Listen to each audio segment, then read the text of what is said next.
One of the things that we found was that three-quarters of the population say they've personally experienced the effects of climate change. And what's really fascinating about this is that climate change is a little bit more tangible in Greenland. So it's not just, the temperature, it's also the sea ice. We found that a quarter of the population had traveled on the sea ice in the past year, and that actually 8 in 10 people think the sea ice has become more dangerous to travel on in recent years.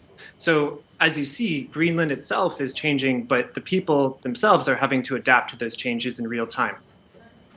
Well, what are the sort of issues that the Greenlanders are actually facing in their daily lives? What are the changes they've experienced?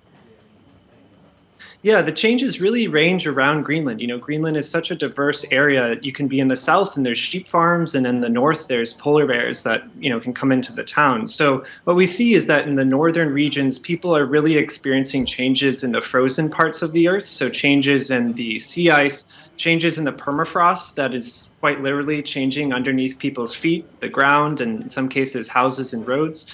But we also see that in the south, the weather has changed in its patterns. And so people are talking a lot about the sort of unpredictability of the weather patterns from what they've sort of grown up with and acclimatized to. So all of those changes have practical implications for people's everyday lives. And what's really important here is, people's overall view on whether they think climate change will harm or benefit them. A lot of people have speculated that maybe climate change will, harm certain people and benefit others in Greenland, opening up new pathways to shipping and other economic activities.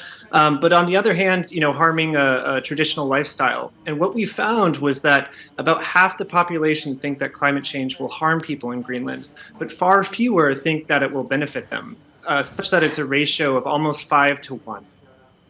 Well, quite briefly, Kelton, what are the certain conclusions that you may have drawn from this report about the way to mitigate these challenges in Greenland?